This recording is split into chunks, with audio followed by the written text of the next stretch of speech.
نہ کوئی اضافہ کر سکا ہے اور نہ قیامت تک کوئی اضافہ کر سکتا ہے۔ تو آدم علیہ السلام نے فرمایا جب میں نے یہ نام لکھے دیکھے کہ اللہ نے اپنے نام کے ساتھ جس ذات کا نام ملا رکھا ہے یقیناً یہ اس کا بہت پیارا ہے۔ آدم علیہ السلام نے کہا میرے رب میں تب سے سمجھ گیا تھا کہ اس کائنات میں تیری کوئی محبوب ہستی ہے۔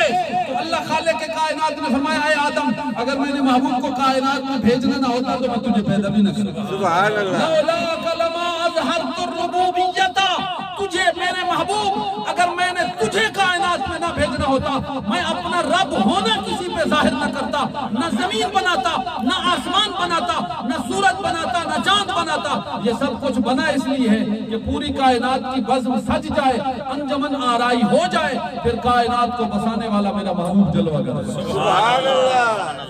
حضرات محترم اللہ خالق کائنات کا لاکھ لاکھ شکر ہے ہم اس کے بہت عظمتوں اور شانوں والے محبوب کی امتی ہیں۔ میں ذمہ سے بات کر رہا ہوں اللہ کی قسم، اللہ کے نبی جب حضور کی شان میں غور کرتے تھے تو دعائیں کرتے تھے مولا اس محبوب کا امتی بنایا ہوا۔ نبی ہو کر دعائیں کر رہے ہیں اللہ اپنے اس محبوب کا امتی بنایا ہوا، اپنے اس محبوب کے غلاموں میں شامل کر دیا ہوتا۔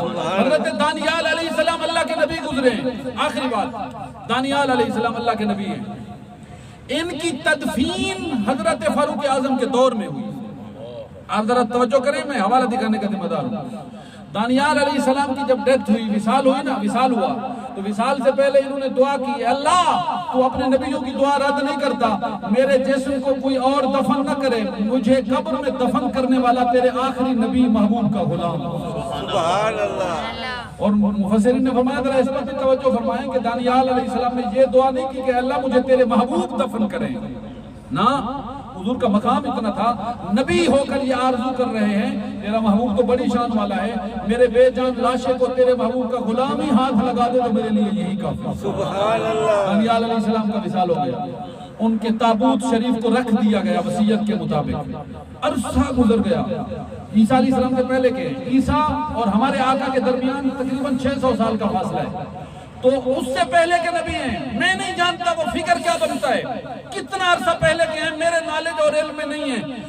یہ طے ہے کہ 600 سال پہلے تو عیسیٰ علیہ السلام ہے، نہ جانے کب کا جسد اطہر رکھا ہوا تھا۔ جب حضور تشریف لائے تو حضور نے فرمایا من دل دانیال علیہ السلام فابشروہ بالجنہ، لوگوں ڈھونڈو کہیں دانیال علیہ السلام کا جسد اطہر رکھا ہوا ہے، جو تمہیں اس جسد اطہر کے بارے میں بتا دے اسے میری طرف سے جنت کی بشارت دے دے۔ سبحان اللہ۔ حضور کے دور میں وہ تابوت نہیں ملا، صدیق اکبر کے دور میں وہ تابوت نہیں ملا، فاروق اعظم کے دور میں تستر کا علاقہ فتح ہوا، وہاں کے گورنر تھے حضرت ابو موسیٰ اشعری رضی اللہ تعالیٰ عنہ۔ جب حضور کا غلام پہلی مرتبہ اس علاقے میں گیا تو ایک بڑھیا بھاگتی ہوئی آئی، کہنے لگی میں عرصے سے ایک امانت سنبھالے بیٹھی ہوں، اللہ کے نبی دانیال علیہ السلام کا جسد اطہر میرے پاس ہے اور میں نے محمد عربی کے غلام کے حوالے کرنا ہے۔ سبحان اللہ۔ فاروق حضرت ابو موسیٰ اشعری رضی اللہ تعالیٰ عنہ نے فرمایا اے خوش بخت بی بی اگر وہ امانت تیرے پاس ہے تو سن لے، کملی والے آقا صلی اللہ علیہ وسلم تجھے بھی جنت کی بشارت دے گی،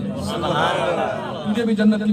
ذرا آپ توجہ تو فرمائیں، سوچیں تو صحیح، نبی یہ آرزو کر رہے ہیں، رسول یہ آرزو کر رہے ہیں کہ ہم نبی محترم امام الانبیاء تاجدار مدنی صلی اللہ علیہ وسلم کے غلام کے ہاتھوں سے قبر میں دفن ہو جائے۔